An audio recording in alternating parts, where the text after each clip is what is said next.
अगर एक तरफ सांप हो और दूसरी तरफ इजरायली तो पहले इजरायली को मारो। ऐसा मैं नहीं बोल रही, ये मानना है बहुत से अरब कंट्रीज एंड ऑलमोस्ट पूरे मिडिल ईस्ट का। ऐसी कई बात लोगों के बीच कही जाती है और इजराइल और इजरायलीज के खिलाफ नफरत को डिस्क्राइब करने के लिए इसका जिक्र भी बहुत है। अब जरा सोचो, इजराइल आखिर है क्या? एक बहुत बड़ा कंट्री भी नहीं, मिडिल ईस्ट में एक छोटा सा देश। एक तरफ इजिप्ट, जॉर्डन, लेबनान और सीरिया जैसे कंट्रीज और थोड़ा आगे सऊदी अरेबिया जैसे पावरफुल अरब कंट्रीज। लेकिन लोकेशन छोटी होने के बावजूद इस जगह पर पिछले कई डेकेड से एक के बाद एक कंट्रोवर्सी, कॉन्फ्लिक्ट और वॉर देखने को मिलती रही है।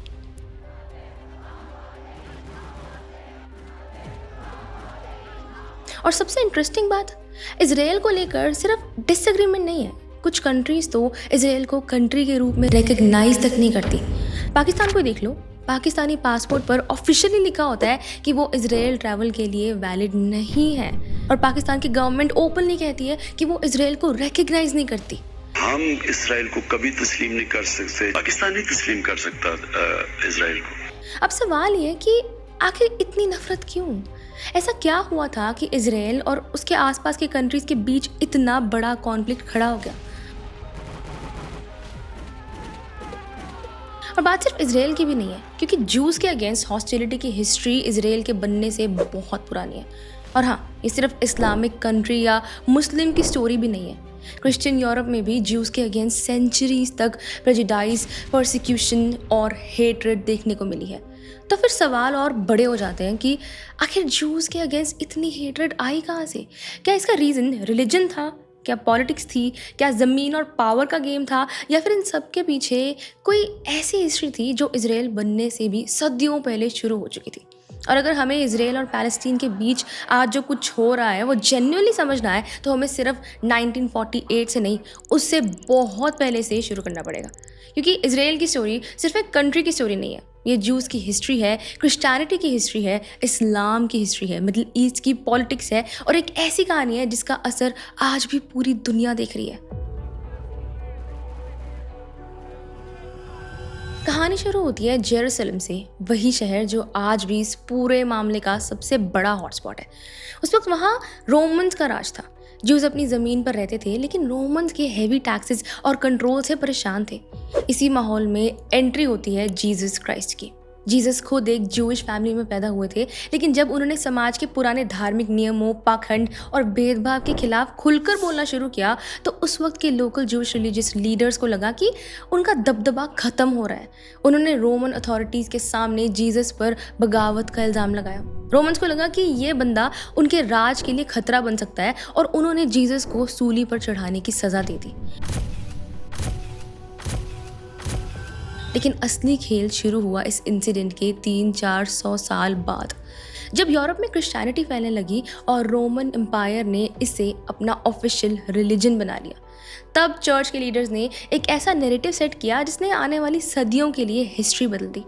उन्होंने पूरी ज्यूइश पॉपुलेशन पर एक परमानेंट धब्बा लगा दिया कि जीसस की मौत के जिम्मेदार ज्यूज हैं।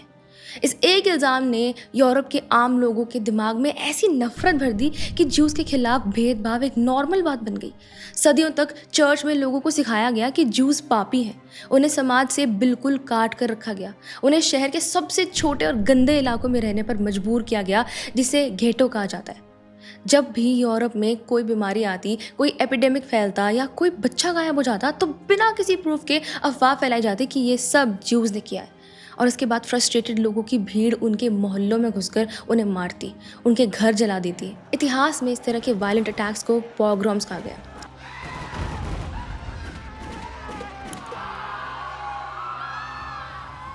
लेकिन कहानी में असली सबसे बड़ा ट्विस्ट तब आया जब धर्म के बीच में पैसे और इकोनॉमिक्स की एंट्री हुई। मिडिल एजेस में क्रिश्चियन चर्च ने अपने फॉलोअर्स के लिए इंटरेस्ट यानी ब्याज पर पैसे देना कम्प्लीटली बंद कर दिया था। लेकिन दूसरी तरफ यूरोप के किंग्स ने ज्यूज पर ज़मीन खरीदने, खेती करने या सरकारी नौकरियां करने पर बैन लगा रखा था। अब जिंदा रहने के लिए ज्यूज के पास एक ही ऑप्शन बचा, मनी लेंडिंग, ट्रेड और बैंकिंग, क्योंकि उनके धार्मिक नियमों में नॉन जूस को इंटरेस्ट पर लोन देना अलाउड था। जब भी किसी राजा को वॉर फंड करनी होती या किसी बड़े लैंडलॉर्ड को पैसे चाहिए होते तो जूइश बैंकर से बड़ा लोन लेते। लेकिन जब लोन वापस चुकाने का वक्त आता या जब देश में गरीबी और महंगाई बढ़ती तो राजा आम जनता का गुस्सा भड़काने के लिए अफवाह फैला देते कि ये जूस तुम्हारा खून चूस रहे हैं, ये लालची हैं और देश का सारा पैसा लपेट रहे हैं। 1900s की शुरुआत में रशिया में एक फेक डॉक्यूमेंट छपवाया गया, the protocols of the elders of Zion. इसमें ये झूठ फैलाया गया कि दुनिया भर के अमीर जूइश लीडर्स सीक्रेटली मिलकर पूरी दुनिया की इकोनॉमी, मीडिया और गवर्नमेंट्स को कंट्रोल करने की कॉन्स्पिरेसी कर रहे हैं। डॉक्यूमेंट पूरी तरह झूठा था, लेकिन नफरत के मारे लोगों ने इसे सच मान लिया। इसी हज़ारों साल पुरानी नफरत का सबसे खौफनाक चेहरा दिखा 1930s के जर्मनी में अडोल्फ हिटलर के टाइम। वर्ल्ड वॉर 1 में जर्मनी की हार हुई थी और देश गरीबी में डूब गया था। हिटलर ने जर्मन लोगों का ट्रस्ट जीतने के लिए एक टारगेट चुना, ज्यूज। उसने ओपन स्पीचेस में बोला कि जर्मनी की हार और गरीबी के जिम्मेदार ज्यूज हैं।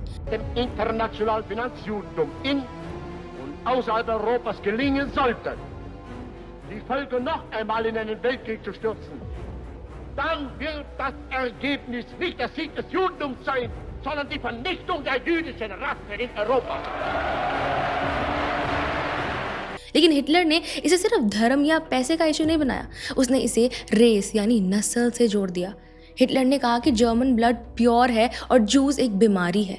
उसका कहना था कि धर्म बदला जा सकता है लेकिन ब्लड नहीं बदला जा सकता, इसलिए हर जूइश को मारना पड़ेगा। इसका रिजल्ट हुआ हॉलोकास्ट। नाजी जर्मनी ने सिस्टमैटिक तरीके से 60 लाख जूस को कंसंट्रेशन कैंप में ले जाकर गैस चेम्बर्स में मार दिया। पूरे यूरोप की 2/3 जूइश पॉपुलेशन को ख़त्म कर दिया गया। हॉलोकॉस्ट के बाद बचे हुए जूस को एक बात समझ आ गई, वो दुनिया में कहीं भी सेफ नहीं है जब तक उनका अपना देश ना हो। उन्होंने अपनी हिस्टोरिक लैंड पैलेस्टीन की तरफ रुख किया और 1948 में वेस्टर्न पावर्स की मदद से इजराइल का बर्थ हुआ। लेकिन यहाँ से नफरत का एक नया और वॉयलेंट चैप्टर शुरू हुआ जो आज हम टीवी पर देखते हैं। इजराइल बनाने के लिए वहाँ सदियों से रह रहे 7 लाख अरब मुस्लिम्स को उनके घरों से बेघर कर दिया गया, जिसे पैलेस्टीनियंस नकबा यानी महताबी कहते हैं। अरब देशों को लगा कि यूरोप ने अपने यहाँ हुए हॉलोकॉस्ट का खामियाजा भोगने के लिए मुस्लिम की ज़मीन छीनकर ज्यूज़ को दे दी। जब 1967 के वॉर में इजराइल ने जेरूसलम और अल अक्सा मॉस्क पर मिलिट्री कंट्रोल कर लिया तो ये इशू ज़मीन से बदलकर धर्म और सेल्फ रिस्पेक्ट की लड़ाई बन गया। गाज़ा और वेस्ट बैंक में Israel military control, daily check points और वॉर्स में आम लोगों की मौत ने पूरे अरब और मुस्लिम वर्ल्ड में इजराइल के खिलाफ गुस्से की आग भड़का दी। आज अगर हम देखें तो पूरी दुनिया में जूस की टोटल पॉपुलेशन सिर्फ 1.5 करोड़ है, दुनिया की पॉपुलेशन का 0.2% भी नहीं। इजरायलीज के लिए उनका देश उनकी सर्वाइवल का आखिरी एरिया है। उन्हें लगता है कि अगर उन्होंने अपनी आर्मी कम की तो उनके पड़ोसी देश उन्हें निकाल देंगे। और पैलेस्टीनियंस के लिए वही इजराइल एक ऐसा ऑक्यूपायर है जो उनकी ज़मीन पर कब्जा करके उनकी आज़ादी और राइट्स छीन रहा है। तो सिंपल वर्ड्स में क्रिश्चियनिटी ने उन्हें जीसस की मौत का ब्लेम दिया, इकोनॉमिक्स ने उन्हें लालची बैंकर का लेबल दिया, हिटलर ने उन्हें रेस के नाम पर मिटाना चाहा और मॉडर्न जियोपॉलिटिक्स ने इजराइल पैलेस्टीन वॉर के ज़रिए इस नफ़रत को अरब मुस्लिम वर्ल्ड से जोड़ दिया। ये तो हो गया हिस्ट्री, लेकिन अब आते हैं आज के टाइम पर कि आखिर ये मॉडर्न पैलेस्टीन इजराइल मैटर शुरू कैसे हुआ।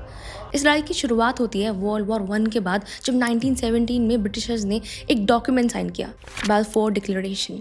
उन्होंने बिना लोकल अरब पॉपुलेशन से पूछे बोल दिया कि पैलेस्टीन की ज़मीन पर जूस के लिए एक नेशनल होम बनाया जाएगा। उस वक्त पैलेस्टीन में लगभग 85% अरब मुस्लिम्स क्रिश्चियंस थे और सिर्फ 10 to 12% ज्यूज़। लेकिन यूरोप में हॉलोकॉस्ट के बाद हज़ारों ज्यूज़ बचते हुए यहाँ आने लगे। टेंशन इतनी बड़ी कि 1947 में यूनाइटेड नेशन ने इस ज़मीन को 2 हिस्सों में बांटने का प्लान बनाया, 55% ज़मीन ज्यूज़ को और 45% अरब्स को, जबकि पॉपुलेशन में अरब्स डबल थे। यहीं से पहला बड़ा ब्लास्ट हुआ। अरब देशों ने इस प्लान को अनजस्ट माना और रिजेक्ट कर दिया। 1940 में जैसे ही इजराइल ने अपना बर्थ डिक्लेयर किया, अगले ही दिन 5 अरब देशों ने इजराइल पर हमला कर दिया, लेकिन इजराइल ये वॉर जीत गया। रिजल्ट, इजराइल ने यूएन प्लान से ज़्यादा यानी लगभग 78% ज़मीन पर कब्जा कर लिया। इस वॉर में सबसे बड़ी ट्रेजेडी हुई नकबा। जहां 7 लाख से ज़्यादा पैलेस्टीनियंस को उनके घरों से ज़बरदस्ती निकाल दिया गया और उनके 400 से ज़्यादा गांव मिटा दिए गए। लेकिन असली टर्निंग पॉइंट आया 1967 की 6 डे वॉर में। इसराइल ने एक ही झटके में इजिप्ट, जॉर्डन और सीरिया को हराकर बाकी बची हुई पैलेस्टीनियन ज़मीन, वेस्ट बैंक, गाज़ा स्ट्रिप और ईस्ट जेरूसलम पर भी मिलिट्री कब्जा कर लिया।